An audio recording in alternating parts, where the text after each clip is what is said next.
कैसे हैं आप लोग? आशा करते हैं मस्त मज़े में होंगे और तैयारी आपकी काफ़ी अच्छी चल रही होगी।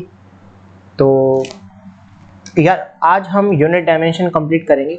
कोशिश करूँगा कि ये पूरा चैप्टर कंप्लीट हो जाए। काफ़ी आसान चैप्टर है, ठीक है।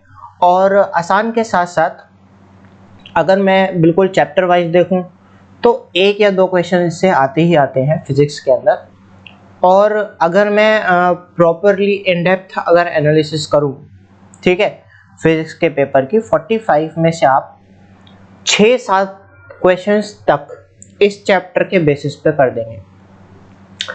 अब आप कहेंगे 6-7 कैसे? तो काफ़ी क्वेश्चंस तो ऐसे होते हैं जिनमें हम सिर्फ डायमेंशनली फॉर्मूला देखते हैं यार ऑप्शंस में से, और वो कैंसिल हो जाते हैं तीन ऑप्शन अपने आप, एक जो बचा वो करेक्ट आंसर हो जाता है। तो उस हिसाब से इससे काफ़ी इंपॉर्टेंट चैप्टर हो जाता है unit and dimension, class 11th। तो देखते हैं अभी मुझे यहाँ पे कन्वर्ट करना है फर्स्ट यूनिट को सेकंड यूनिट में, ठीक है। ऐसा ही से मुझे कन्वर्ट करना है CGS के अंदर। तो कैसे करेंगे? मुझे N1 गिवन है, M1 गिवन है, L1 ऐसी T1 गिवन है, L2 निकालना है, M2 L2 और T2 मुझे गिवन है। तो देखते हैं कैसे निकालते हैं इसको। तो देखिए इसका फॉर्मूला होता है जो आपको ध्यान में रखना है कि N2 by N1 equal to M1 by M2 raise to the power A, L1 by L2 raise to the power B and T1 by T2 raise to the power C, ठीक है। तो ये फॉर्मूला आपको ध्यान में रखना ही रखना है। C इधर ले लेते हैं और इस वाले C को रब कर देते हैं, ठीक है। तो मैंने इसके बेसिस पे एक इलस्ट्रेशन लिया है, उसको हम समझते हैं, ठीक है। इस फॉर्मूले को आपको ध्यान में जरूर रखना है, ये काफ़ी इंपॉर्टेंट फॉर्मूला है। तो देखिए इसी के बेसिस पे मैंने क्वेश्चन लिया है। यहाँ पे क्वेश्चन है कि कन्वर्ट 8 जूल। पहला मुझे बताइए 8 जूल मतलब 8 जूल है क्या? एनर्जी है, ठीक है। और एनर्जी की जो डायमेंशनल फॉर्मूला होता है वो कैसे निकालते हैं हम? क्योंकि एनर्जी बेसिकली क्या होगा, कोई भी आप एनर्जी कंसिडर कर लीजिए। वैसे तो एनर्जी का एक फॉर्मूला हम जानते हैं आइंस्टीन इक्वेशन से कि E=mc² होता है, या फिर मैं काइनेटिक एनर्जी भी बोल सकता हूँ एनर्जी को, विच इज़ हाफ mv², या मैं पोटेंशियल एनर्जी की टर्म्स में भी बात कर सकता हूँ mgh, ठीक है। मैं कुछ भी ले सकता हूँ यहाँ पे। तो सबसे अल्टीमेटली डायमेंशन तो वही आनी चाहिए। तो इसकी जो डायमेंशन निकल के आती है एनर्जी की वो आती है m की, तो m हो गई एंड जो c है वो है यहाँ पे स्पीड ऑफ लाइट। तो स्पीड ऑफ लाइट की कैसे निकालेंगे हम? स्पीड इक्वल टू हमारे पास होता है डिस्टेंस अपॉन टाइम। डिस्टेंस की हो गई L/T, तो यहाँ से आ गई LT-1 इसका square.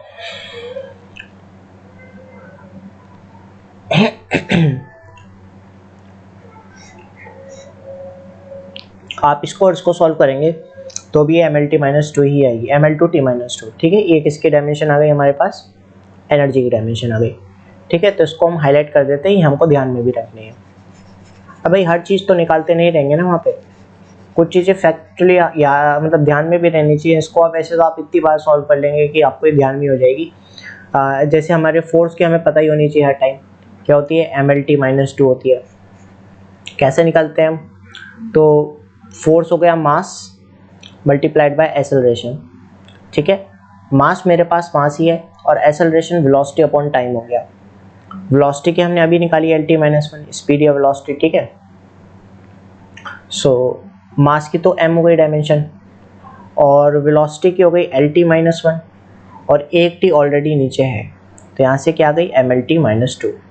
I hope you get this point. और वैसे कोई ज़्यादा टफ चीज़ थी नहीं फोर्स डायमेंशन निकालना। चलिए अब क्वेश्चन पे आते हैं। क्वेश्चन में कहता है कि convert 8 joule into a new scale having unit of mass, double कर दिया इसमें न्यू स्केल में, और यूनिट ऑफ टाइम हाफ। मतलब ये कहता है कि हमसे M2 जो हमने कराया वो डबल कर दिया M1 के, और T2 जो कर दिया वो T1 के हाफ कर दिया। ये हमसे क्वेश्चन में गिवन है, ठीक है। चलिए अब इसको मैं आगे सॉल्व करता हूँ। तो हमने अभी जस्ट फॉर्मूला पढ़ा है कि हमने पढ़ा है कि N2 by N1 equal to M1 by M2 raise to the power A, L1 by L2 raise to the power B and T1 by T2 raise to the power C, ठीक है। तो N2 तो हमको पता नहीं, ये तो मतलब हमें निकालना है, ठीक है, into a new scale. N1 हमको 8 गिवन है। अच्छा, उससे पहले मैं आपको बता दूं यहाँ पे जो हम यहाँ पे एनर्जी की बात कर रहा है क्योंकि वो, तो एनर्जी की डायमेंशन होती है ml2t-2। Is that correct? तो यहाँ पे आप इसी हिसाब से इसको लीजिए। यहाँ पे m raise to the power a है, ठीक है, क्योंकि 1 ही है, 1 इंटू a हो जाएगा। यहाँ पे L 2 है तो 2 भी हो गया और ये -2c हो गया, ठीक है। तो ऑलराइट, तो यहाँ पे हमारे पास जो m1 है, इनिशियल मास क्या है? इनिशियली मास हम पे है m, फाइनल मास 2m हो गया, मतलब नए स्केल में हमारे पास मास डबल हो गया, ठीक है। इसके अलावा इसकी पावर क्या कर देंगे हम? एक्चुअली मैं इसको सीधा एक्चुअली ये नहीं करते, हम इसमें डायरेक्टली पावर रख देते हैं, क्योंकि ये हमको पता ही है कि जो एनर्जी होती है उसमें ये 1 हो गया, ये 2 हो गया और ये -2 हो गया, ठीक है। और यहाँ पे L हो गया, L तो हमारे पास कुछ गिवन ही नहीं है, मतलब जो इनिशियल था वही फाइनल है। तो ये मैं 1 लिख देता हूँ, 1 का स्क्वायर 1 ही हो जाएगा अल्टीमेटली। टाइम इनिशियल तो T था, फाइनल T/2 हो गया, पहले का आधा, और इसकी पावर -2, ठीक है। और N2 तो मुझे निकालना है, लेकिन N1 हमें 8 गिवन है। तो यहाँ से जो N2/8 आएगा वो आएगा 1/2 और इनटू ये, अगर मैं इसको ऐसे लिख दूँ, आप देखिएगा, इसको ऐसे लिख सकते हैं इसको हम, ठीक है। सो आगे चलिए सॉल्व करते हैं इसको हम। तो N2/8, एक मिनट, हमको गिवन क्या क्या है? Convert 8 joule into new scale, हाँ ठीक है। आगे हम इसको सॉल्व करते हैं। तो ये हमारे पास आ गया 1/2 2 4 2 8। तो जो हमारे पास नया जो एनर्जी का वैल्यू आ गया नए स्केल में, वो मुझको मिल गया, दैट इज 1 जूल, ठीक है। तो ये इतना ही सिंपल क्वेश्चन है। तो आपको अच्छे से समझ में आए वाला क्वेश्चन। चलिए आगे बढ़ते हैं अब इसमें हम।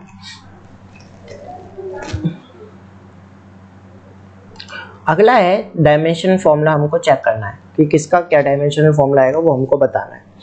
तो इसमें है टू चेक द एक्यूरेसी, हमें क्या फाइंड करनी है? एक्यूरेसी ऑफ द फॉर्मूला, कि फॉर्मूला जो है वो हमारे पास डायमेंशनली करेक्ट है या नहीं है। तो यहाँ पे मुझे सेकंड इक्वेशन ऑफ मोशन दे रखी है, सेकंड इक्वेशन ऑफ मोशन यहाँ पे लिख देता हूँ इसको। चलिए आगे देखते हैं। इसमें एस जो होता है वो मतलब मैं इंडिविजुअली कर करके देखता हूँ। पहले तो एस और यूटी में देख लेते हैं, और फिर मैं देख लेता हूँ कि एस और हाफ ए टी स्क्वायर, क्योंकि दो डायमेंशनली सेम चीज़ें, मतलब अगर एक डिस्टेंस है तो दूसरा भी डिस्टेंस ही होना चाहिए, तभी वो ऐड होंगी, ठीक है। 1 मीटर प्लस 2 मीटर ही ऐड हो सकता है। ऐसा आपने कभी नहीं देखा होगा कि हम कह रहे हैं 1 metre plus 1 kilogram equal to what, equal to nothing, ठीक है, वो ऐड नहीं होता है। तो डायमेंशन सेम होनी चाहिए ऐड होने के लिए। तो अगर ये भी ये, क्योंकि एस तो डिस्टेंस होता है, तो ये भी डिस्टेंस होनी चाहिए और ये भी डिस्टेंस होनी चाहिए, तो ये ऐड हो जाएंगी। तो ये डायमेंशनली करेक्ट है फॉर्मूला, अदरवाइज डायमेंशनली इनकरेक्ट है।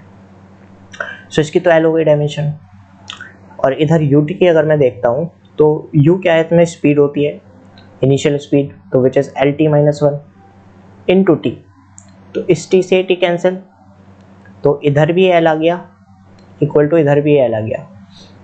तो यहाँ से ये हो गया इक्वल, भाई L H S equal to R H S.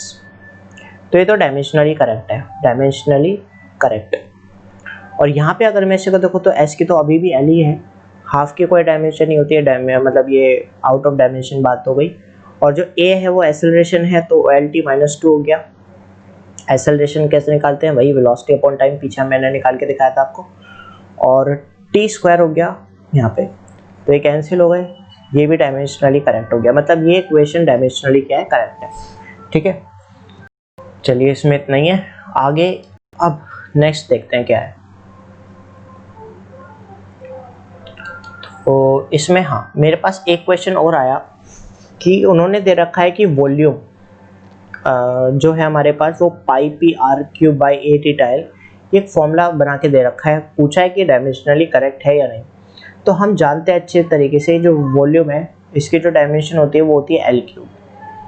ठीक है, वॉल्यूम की डायमेंशन एल क्यूब हो गई, पाई की तो कोई डायमेंशन होगी ही नहीं। पी प्रेशर हो गया, पी यहाँ पे क्या है प्रेशर, तो प्रेशर होता है हमारे पास हमने 9th-10th में पढ़ा है pressure equal to force upon area. तो भाई फोर्स होता है हमारे पास mL/T-2, ठीक है, वही मास इंटू एक्सेलरेशन से हम निकाल देंगे। एरिया हो गया हमारे पास ओके, एरिया क्या हो गया मेरे पास L², ठीक है, ये आपको ध्यान में रखना है। तो यहाँ से मेरे पास आ गया mL-1T-2, ये किसकी डायमेंशन आ गई प्रेशर की। प्रेशर की डायमेंशन निकालनी सीख ली। अच्छा आप ध्यान रखिएगा प्रेशर वो कई बार दे देते हैं क्वेश्चंस में। आप टेस्ट सीरीज जब कोई भी आप दे रहे होंगे इस टाइम, तो वहाँ पे प्रेशर के डायमेंशन जरूर पूछते हैं वो लोग, मतलब आ ही जाता है इस टाइप का क्वेश्चन, डायरेक्टली आ जाएगा या इनडायरेक्टली आएगा, आएगा जरूर। प्रेशर हो गया mL-1T-2, अच्छा, और आर क्यूब हो गया हमारे पास एल क्यूब अपॉन 8, तो कोई डायमेंशन होगी नहीं 8 की। ईटा, ईटा आप ध्यान रखिए, मैं ईटा को लिख देता हूँ। ईटा जो होता है वो होता है coefficient of viscosity, viscosity, coefficient of viscosity. अभी के लिए आप इसकी डायमेंशन याद रख सकते हैं, आगे हम जब सॉल्व मतलब पढ़ाएंगे आपको विस्कोसिटी में, जब पढ़ाऊंगा तो मैं आपको बता दूंगा। तो इसकी होती है mL-1T-1, ठीक है, इसके डायमेंशन आप ध्यान में रख सकते हैं अभी ऐसे ही। तो मैं इसको रख देता हूँ mL-1T-1, ये हो गई किसकी डायमेंशन आपकी ईटा की डायमेंशन, और L की हो गई L, ठीक है। आप जो कट सकते हैं उसको काट दो भाई, L से L कैंसिल हो गया, और यहाँ पे L-1 है तो यहाँ पे ये हो गया अब काट के 2, ठीक है, और M से M कैंसिल हो गया, और T ऊपर जाएगा, यहाँ पे ये T हो जाएगा -1 और L²।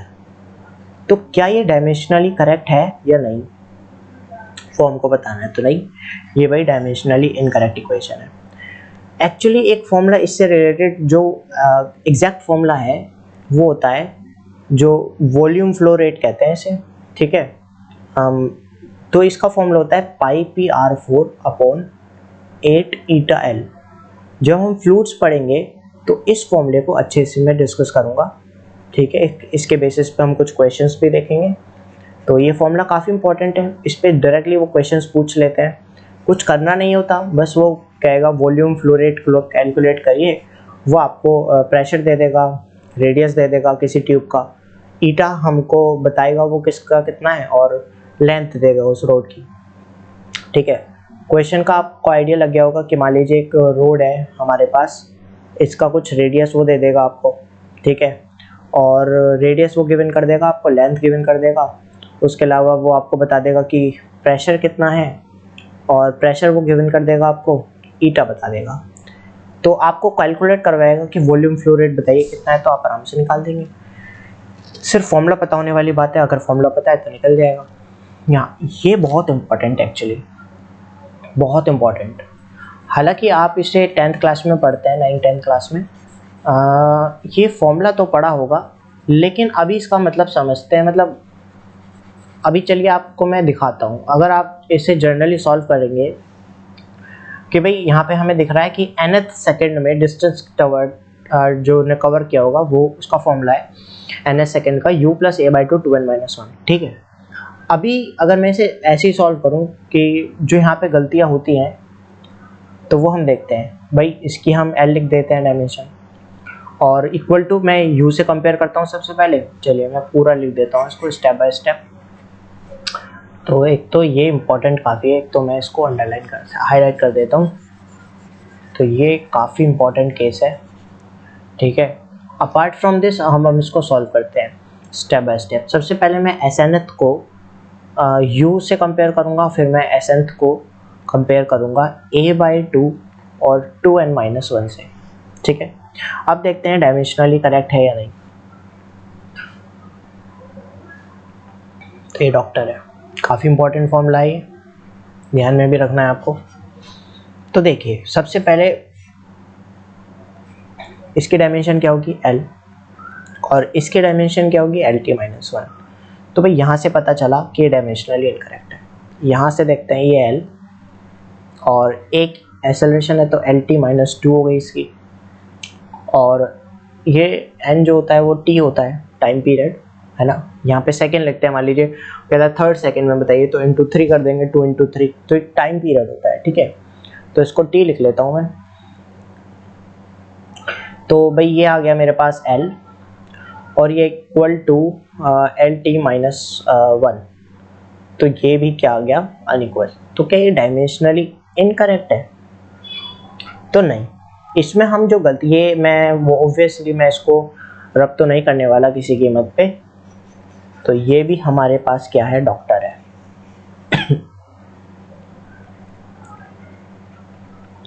गलती पता होनी चाहिए, ये गलत है। अब इसमें गलती देखेंगे कि क्या है। तो मैं एक बार दोबारा से इस फॉर्मूले को लिख लेता हूँ कि भाई SNF हम लिख रहे हैं u प्लस a/2 और 2n-1, ठीक है। तो आप यहाँ पे ध्यान दीजिए कि ये जो है जो उसने डिस्टेंस कवर करा है यूनिट टाइम में, तो ये वो है, ठीक है। सो बेसिकली यहाँ पे जो ये होगा, ये जो SNF है ये बेसिकली यूनिट डिस्टेंस में टाइम कवर्ड है उसका, divided by time. Unit distance में वो कितना डिस्टेंस, यूनिट टाइम में कितना डिस्टेंस कवर कर रहा है, तो अब इक्वल हो गया। एक u से अगर मैं कंपेयर करूँ तो LT-1 इक्वल आ गया, और इधर LT-1 को अगर मैं कंपेयर करूँ इस SNF को इस वाली इक्वेशन से, तो ये आ गया LT-2 × t। तो LT-1 इक्वल टू LT-1, तो ये वाली बात थी जो इसमें हिडन थी यहाँ पे। सो ये काफ़ी इम्पोर्टेंट फॉर्मूला है और बात भी काफ़ी इम्पोर्टेंट है वाली। चलिए आगे बढ़ते हैं।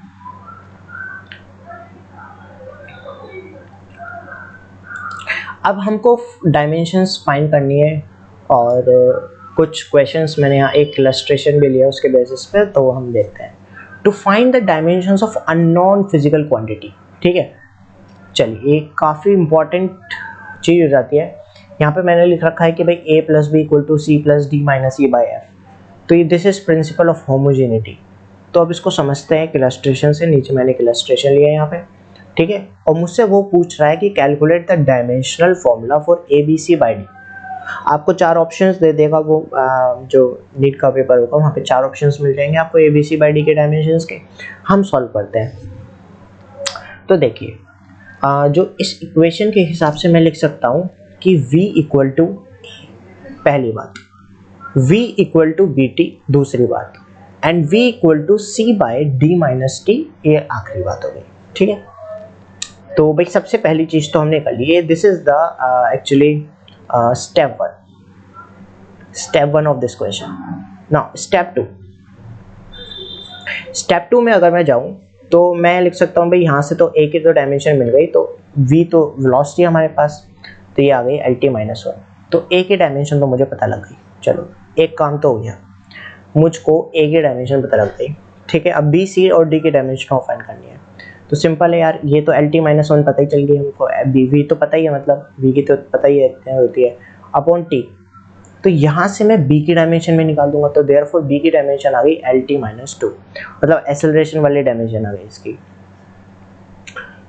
इसकी तो वेलोसिटी क्या आ गई, इसकी एक्सेलरेशन क्या आ गई, तो मुझे इसकी भी डायमेंशन पता चल गई, ठीक है।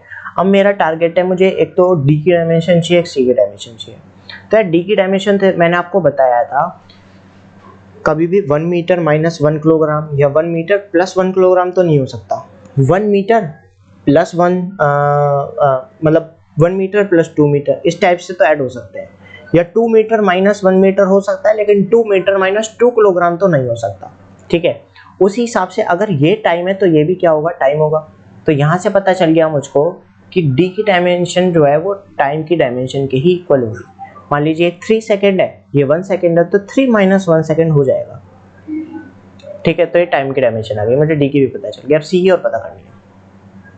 तो देखिए v तो हमें पता ही LT-1 है, ठीक है, इसको मैं थोड़ा सा ऊपर ले लेता हूँ, एल टी माइनस वन है, और ये D minus T basically time है, तो इधर टाइम चला गया इक्वल टू सी की डायमेंशन, तो सी की डायमेंशन हो गई एल, आपका एल, सिंपली एल, ये आ गई डिस्टेंस के डायमेंशन।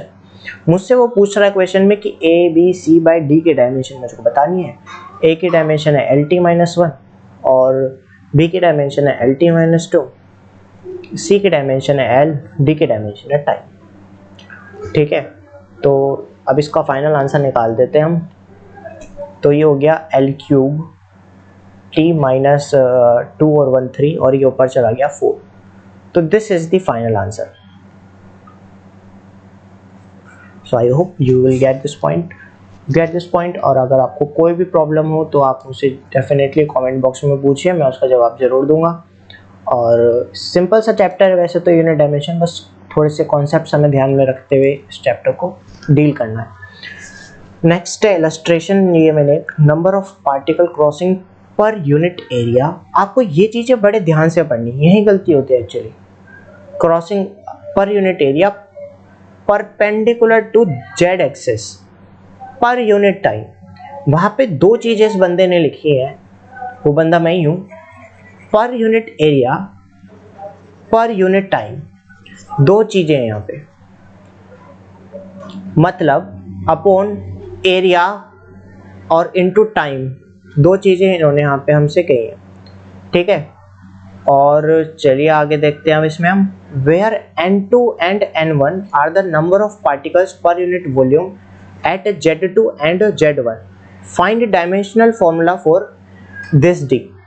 हमें इस D का, एक बार मैं यहाँ पे बना देता हूँ, इस वाले D का हमें डायमेंशनल फॉर्मूला कैलकुलेट करना है। ठीक है, तो अभी हम देखते हैं इसका डायमेंशनल फॉर्मूला क्या आएगा। N2 N1 क्या है, नंबर ऑफ पार्टिकल्स हैं पर यूनिट वॉल्यूम, ये भी हमको ध्यान में रखना है। ठीक है, तो मैं इसको भी हाईलाइट कर देता हूँ, नंबर ऑफ पार्टिकल पर यूनिट वॉल्यूम। चलिए अब क्वेश्चन सॉल्व करना स्टार्ट करते हैं। हमें डी की डायमेंशन पता करनी है, तो डी की डायमेंशन पता करने के लिए हम क्या करेंगे, यहाँ पे देखिए एन जो है वो है नंबर ऑफ पार्टिकल पर यूनिट एरिया और पर यूनिट टाइम। ठीक है, तो यहाँ से जो एन की मैं लिखता हूँ वो पर यूनिट एरिया का मतलब क्या हो जाएगा, 1 अपॉन एरिया हो गया, एरिया इंटू टाइम। चलिए मैं वैसे लिख देता हूँ पहले, A into T equal to, minus की तो कोई डायमेंशन नहीं होगी, डी की हमें निकालनी है। और ये n2 माइनस n1 क्या है, ये जो n2 माइनस 1 है मैं यहाँ पे लिख रखे हैं, n2 नंबर ऑफ पार्टिकल पर यूनिट वॉल्यूम, मतलब 1 बाय वॉल्यूम। मैं अभी सिंपल स्टेटमेंट्स को वैल्यूज़ की टर्म्स में लिख रहा हूँ और एज इट इज़ मैं उतार रहा हूँ जो इसमें कहा गया है। आगे Z2 एंड Z1 ये बेसिकली क्या है, हमारे पास पोजीशंस हैं, तो पोजीशन हो गया एक्चुअली डिस्टेंस, तो बाय डिस्टेंस ये लिख देते हैं। चलिए, या पोजीशन लिख दीजिए, कुछ भी लिख दीजिए, इसको पोजीशन भी लिख सकते हैं। ठीक है, पोजीशन, तो ये मुझको गिवन है क्वेश्चन में। चलिए अब इसको मैं आगे सॉल्व करता हूँ। तो भाई ये हो गया मेरे पास, मुझे डी की निकालनी है डायमेंशन, डी, तो ये इधर चला गया, तो डिस्टेंस, अच्छा वॉल्यूम की इधर ही मल्टीप्लाई हो जाएगी तो वॉल्यूम भी इधर चला जाएगा, distance into volume by area into time. तो एक बात बताइए, चलिए तो एक साथ देते हैं सबको। अच्छा, तो ये मेरा पास हो गया L इंटू एल की power 3 by L square into T, तो L स्क्वायर से कैंसिल हो गया, L आ गया यहाँ पे, तो मेरे पास आ गया L2 T माइनस 1। सो बस यही करना था इस क्वेश्चन में, L2 T माइनस 1 मेरे पास फाइनल आंसर आ गया। ठीक है, तो आपको ये चीज़ों पे बड़ा ध्यान देना है, ये जो ये चीज़ें लिखी रहती हैं, दिस वन हाईली इंपॉर्टेंट चीज़ है। चलिए आगे बढ़ते हैं। चलिए क्या हो गया, हाँ अभी ये वाला क्वेश्चन देखते हैं। अभी मैंने यहाँ पे एक स्टेटमेंट लिख रखी है, स्टेटमेंट ये है कि all the trigonometrical ratios are dimensionless as well as their phase और argument और angle is also dimensionless, ये आपको ध्यान में रखना है। चलिए अब इसको समझते हैं हम। आगे कहता है कि डिस्प्लेसमेंट और पोजीशन, मतलब displacement of particle at a wave motion at a position x and time t is given by this equation. तो मुझको डायमेंशंस फाइंड करनी है ए बी और ए की। ठीक है, तो चलिए करते हैं। तो y तो हमें पता है कि वो हमसे बोल ही रहा है कि डिस्प्लेसमेंट ऑफ पार्टिकल, मतलब उसके डायमेंशन लेंथ के डायमेंशन के इक्वल ही होगी। तो मैं भाई देख लेते हैं। वो कह रहा है कि जो y होगा साइन आर्ग्यूमेंट के अंदर जो भी फेज है वो बेसिकली उसका डायमेंशनलेस होगा। तो बेसिकली जो y की डायमेंशन होगी वही a की डायमेंशन भी होगी, उससे साइन से कोई मतलब नहीं है, वो डायमेंशनलेस का क्वांटिटी अपने आप में। तो बेसिकली a की हमको निकालनी है, y की हमको पता है, y की क्या है l। तो मुझको a की तो पता चल गई, पहली चीज तो मुझे आ गई कि मुझे a की डायमेंशन पता चल गई, क्या है a की डायमेंशन l। चलिए अब इसको लेते हैं, ये चीज अब आ गई, देखते हैं। अब हम देखिए मैंने आपको बताया कि सेम ही चीज माइनस या प्लस हो सकती है। तो जो 80 की डायमेंशन होगी वही डायमेंशन किसकी होगी, bx की। ठीक है, इतना आप समझ गए। क्योंकि मान लीजिए ये अगर 3 है ये 2 है, तो 3 माइनस 2 आप तभी कर सकते हैं तब ये भी सेम ही हो और ये भी सेम ही हो। ठीक है, मान लीजिए ये मीटर है तो ये भी मीटर ही होना चाहिए, ऐसा नहीं है सेकंड है। आप 3 मीटर माइनस 2 सेकंड तो नहीं कर सकते ना, ये तो गलत हो जाएगा। अगर 3 मीटर माइनस 2 मीटर करेंगे तो ये करेक्ट है, तो आप माइनस कर सकते हैं यहाँ पे। मतलब जो डायमेंशन इसकी होगी वही डायमेंशन इसकी होगी। That's why I have written कि यहाँ पे 80 इक्वल टू bx है। चलिए यहाँ पे हमें ये भी पता चल गया। अब मुझे क्या करना है आगे। तो मुझे यहाँ से पता चल गया कि जो a है भाई ये हमारे पास bx आ गया और ये मेरे पास 80 आ गया। तो मुझे पता चल गया कि a बाई बी की जो डायमेंशन होगी रफली वो क्या हो जाएगी मेरे पास, यहाँ से x की हो गई l मेरे पास l बाई यहाँ पे हो गई t। तो जो a बाई बी की डायमेंशन अगर वो निकालने को कहे तो lt माइनस 1 आ गई, ये वेलोसिटी की डायमेंशन आ गई मेरे पास। ठीक है, अच्छा अभी आप मुझे ये और बताइए कि ये दोनों डायमेंशंस इक्वल भी होंगी। ठीक है, और जो a और a की डायमेंशन होगी वो गई t माइनस 1 और जो b की डायमेंशन हो गई वो गई l माइनस 1। तो मुझे a और b की डायमेंशन भी पता चल गई। और चलिए आगे हमें ए बी सी सबकी ए बी और ए की डायमेंशन पता चल गई और ये क्वेश्चन था। ठीक है, चलिए अब आगे बढ़ते हैं इसमें। तो इसके बाद मेरे पास आता है ये, चलिए ये तो छोटा सा क्वेश्चन है, इसे हम जल्दी से देख लेते हैं कि एक्सपोनेंशियल फंक्शन, ये हमें ध्यान में रखना है कि वो भी डायमेंशनलेस ही होते हैं। Exponential function dimensionless as well as power is also dimensionless, जो उनकी पावर होती है। चलिए क्वेश्चन देख लेते हैं जल्दी से कि देखिए p equal to P naught e raise to power minus alpha T square. तो बेसिकली अल्फा की जो डायमेंशन होगी वो t की पावर माइनस 2 के इक्वल हो जाएगी। ठीक है, तो बस इतना ही था इस क्वेश्चन में। चलिए आगे बढ़ते हैं जल्दी से। मैं कोशिश करूंगा कि इसी लेक्चर में आपका पूरा यूनिट डायमेंशन बहुत अच्छे तरीके से, कोई पॉइंट छूटना नहीं चाहिए, सारी चीज़ें बहुत तरीके से निमट जाएं। और चलिए क्वेश्चन देखते हैं। In a new system of units energy, density और एक दे रखी है इन्होंने पावर। ठीक है, तीन चीजें हैं, are taken as fundamental units ली गई है। When find the dimensional formula of universal gravitational constant. Again आपको यहाँ पे इसकी वैल्यू याद होनी चाहिए 6.67 इंटू 10। वैसे मतलब मैं याद करवा रहा हूँ, यहाँ पे इसकी कोई जरूरत नहीं है। -11 न्यूटन मीटर स्क्वायर पर किलोग्राम स्क्वायर। मैंने आपको कई बार बताया, अगर आपने ग्रेविटेशन की प्लेलिस्ट अभी तक एक्सेस नहीं करी तो जाइए और करिए। ये जो 10 की पावर -11 है इसको हम क्या कहते हैं, ऑर्डर ऑफ मैग्नीट्यूड। ठीक है, चलिए इसमें अब मैं क्वेश्चन सॉल्व करता हूँ। तो ये कैपिटल जी की बात कर रहा है, तो बेसिकली इस क्वेश्चन को अप्रोच करने का जो तरीका वो ये है कि जी की बात कर रहा है तो जी इस बेसिकली प्रोपोर्शनल हम कह सकते हैं। एनर्जी की वैल्यू ए ले लीजिए, एनर्जी की पावर, डेंसिटी की पावर बी ले लीजिए और पावर की वैल्यू सी ले लीजिए। अब मुझे जी जो है इन टर्म्स में निकालना है, एनर्जी, डेंसिटी और पावर की। तो आप मुझे बताइए कि सबसे पहले एनर्जी की डायमेंशन क्या होगी। तो एनर्जी की जस्ट हमने निकालनी सीखी है कि होती है ml/t-2। ठीक है, this is the dimensional formula for energy. Density हमारे पास क्या होता है, मास अपॉन वॉल्यूम, मतलब ml-3। और डेंसिटी की भी पता चल गई, ये हमारे पास पावर तो पावर होता है actually work done upon time taken, तो वर्क डन अपॉन टाइम, तो वर्क की हो गई एनर्जी की ml2t-2, और एक टी ऊपर जाएगा तो ml2t-3 हो जाएगी, किसकी, पावर की। तो मुझे पावर, डेंसिटी और एनर्जी के डायमेंशंस पता चल गई। तो जी अच्छा चलिए, जी की भी हमको पता ही होती है वैसे डायमेंशन, पता ही क्या होती है, हमने कई बार वैसे तो निकाली है, अदरवाइज मैं आपको एक बार और निकाल के दिखा देता हूँ कि जी की डायमेंशन हम कैसे निकालेंगे। सो हमको पता है कि फोर्स की जो वैल्यू होती है वो होती है जी m1 m2 by R square. अगर आपको नहीं पता ये वैल्यू कैसे होती है तो देखिए, हमने बताया था कि दो मासेस रखे हैं, एक m1 है एक m2 है और दोनों r डिस्टेंस पे हैं। तो जो फोर्स होगी इनके बीच में, ग्रेविटेशनल फोर्स होगी, ठीक है, वो ग्रेविटेशनल फोर्स हमेशा अट्रैक्टिव होती है, ठीक है। दो ऑब्जेक्ट्स आपस में एक दूसरे को ग्रेविटी की वजह से अट्रैक्ट ही करते हैं, ठीक है। तो ग्रेविटेशनल फोर्स जो होगी वो प्रोपोर्शनल होगी मासेस के प्रोडक्ट के, और इन्वर्सली प्रोपोर्शनल होगी रेडियस के स्क्वायर के।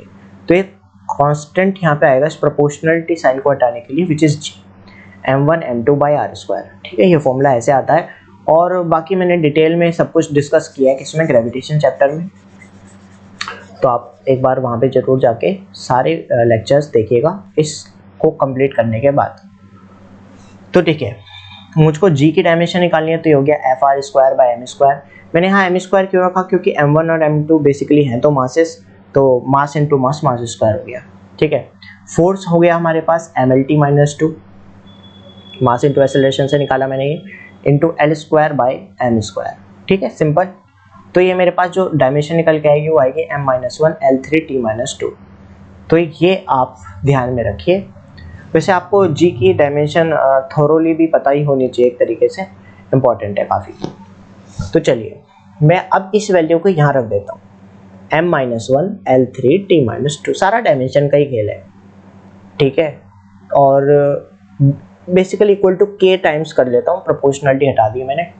अभी एनर्जी का मेरे पास डायमेंशन हमने निकाला, ये आ गया ml2t-2 की पावर क्या आ गई a। उसके अलावा डेंसिटी हो गई ml-3, इसकी पावर क्या हो गई b, और पावर मेरे पास जो है पावर के डायमेंशन हो गई ml2t-3 की पावर c। अभी मैं और जो मैंने लिख रखा है इसको रब कर देते हैं, अभी हमको समझ में आ गया क्योंकि, तो इसकी ऐसी कोई खास नीड नहीं है। देखिए इस टाइप का क्वेश्चन जो है ना पूरा यूनिट डायमेंशन कवर कर लेता है एक ही साथ, सारी डायमेंशंस आपको पता हो आती हों तभी ये क्वेश्चंस हो पाते हैं। वैसे वो इतना कुछ टफ पूछता नहीं है, आसपास की डायमेंशन देता है, कुछ ज़्यादा घुमाएगा नहीं है वो आपको पेपर में, एटलीस्ट नीट में तो बिल्कुल नहीं घुमाएगा, वहाँ पे तो बस आपकी स्पीड और एक्यूरेसी देखी जाएगी, ठीक है। अब इसको सॉल्व करते हैं। देखिए पहले मैं इसको ऐसे लिख रहा हूँ m-1 L3t-2, ये एज इट इज लिख दिया मैंने, equal to k times m की पावर m एक साथ कर लेते हैं, यहाँ a है, यहाँ b है, यहाँ c है, तो मैं इसको लिख दूंगा a plus b plus c। उसके बाद l देखते हैं 2a, ठीक है, माइनस वहाँ से आएगा 3b और प्लस 2c, ठीक है। ये हमारे पास आ गई l की, और टाइम की आ गई मेरे पास -2a और -3c, टाइम की भी मुझे पता चल गई। तो m और m को इक्वेट करते हैं यहाँ से। सो भाई अगर मैं m को इक्वेट करूँ तो यहाँ पे -1 है और इधर 4m, -1 equal to a plus b plus c, एक तो इक्वेशन मुझे ये मिल गई, ठीक है। चलिए उसके बाद अगर मैं इक्वेट करूँ लेंथ को, तो यहाँ पे तो 3 है और इधर की तरफ मेरे पास है 2a minus 3b plus 2c। उसके बाद 4 टाइम पीरियड को इक्वेट करूँ अगर मैं, तो मुझ पे मिल जाएगा -2 equal to -2a minus 3c, ठीक है। अभी मेरे पास क्या आ गई, 3 इक्वेशंस आ गई, 3 ही वेरिएबल्स हैं। अब जल्दी से इसको हम क्या कर देते हैं, सॉल्व कर देते हैं। चलिए अभी मैं क्या करता हूँ, इसको माइनस को एक काम करते हैं हटा देते हैं, मैं लिख देता हूँ 2 equal to 2a plus 3c, minus cancel हो गए सारे इस वाली इक्वेशन में, मार्कर चेंज कर लेते हैं भाई, ये वाला लेते हैं, ठीक है। अभी मेरे पास अगर मैं एक बार बताइए आप मुझको, मैं क्या कर सकता हूँ यहाँ से,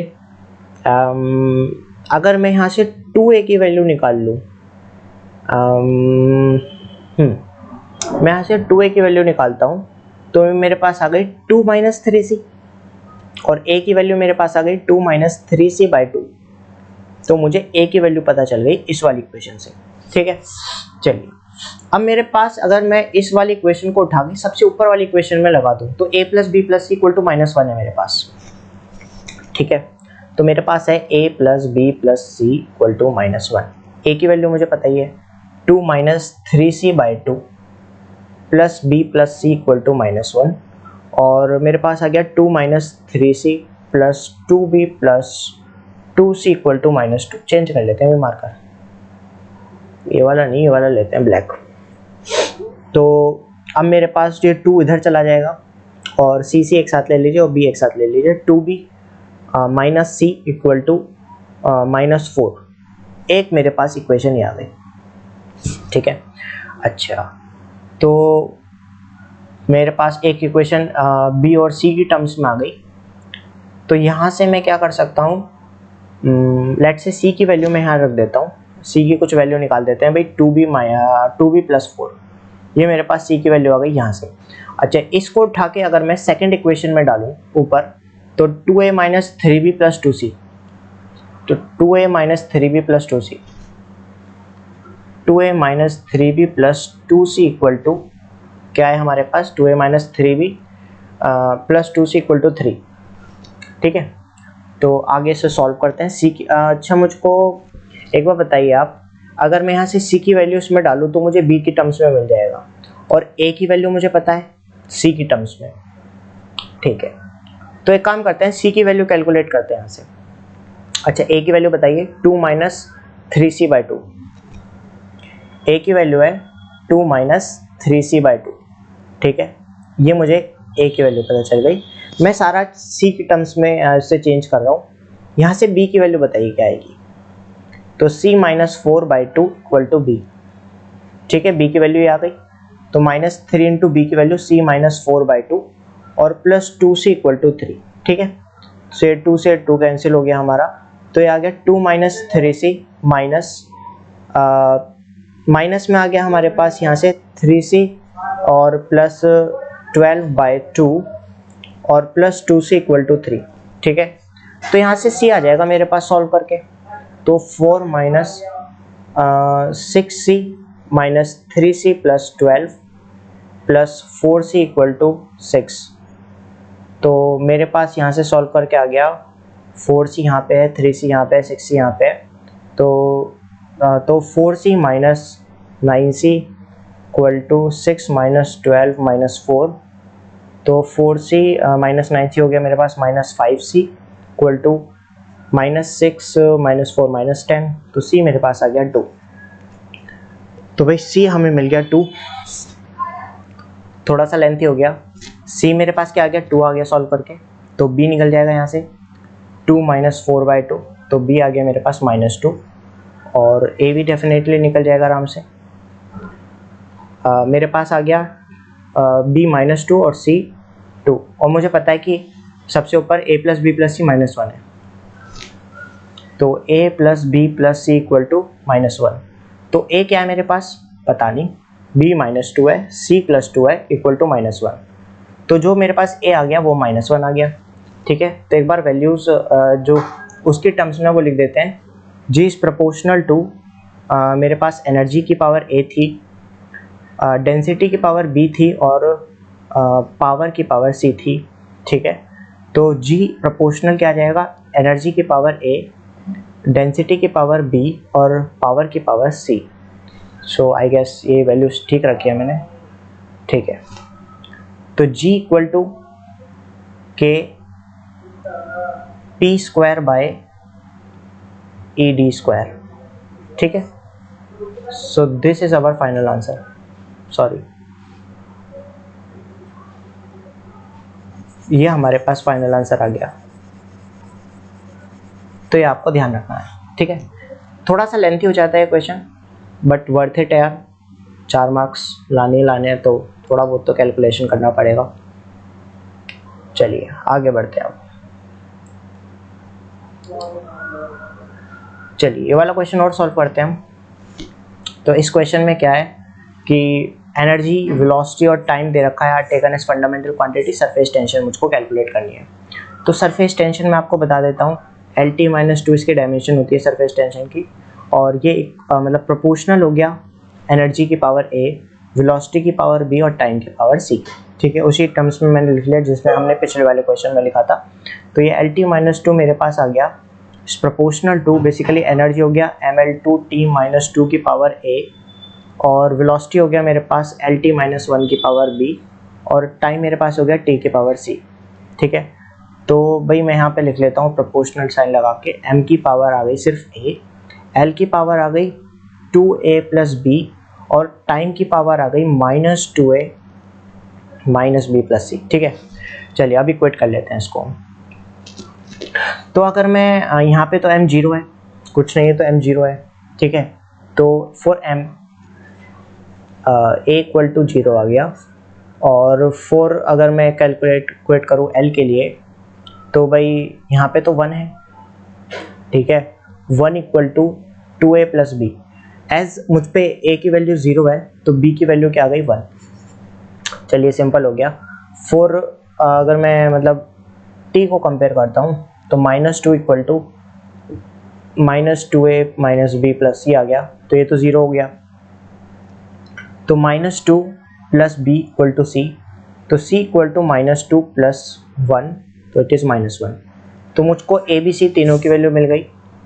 ठीक है, मेरे पास क्या क्या है, एनर्जी, वेलोसिटी और टाइम। ठीक है, तो जो मेरे पास सरफेस टेंशन आया, सरफेस टेंशन वो प्रोपोर्शनल आया एनर्जी, वेलोसिटी और टाइम है मेरे पास शायद, है ना, तो कुछ और है, एनर्जी, वेलोसिटी और टाइम। हाँ ठीक है, ए बी सी, ए की वैल्यू 0 है, बी की वैल्यू 1 है और सी की वैल्यू -1 है।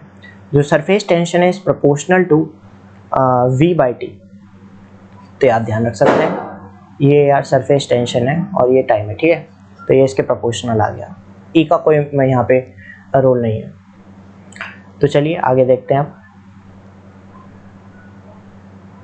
और अभी हम देखते हैं ये वाला क्वेश्चन। चलिए ये नेक्स्ट लेक्चर में देखेंगे आप।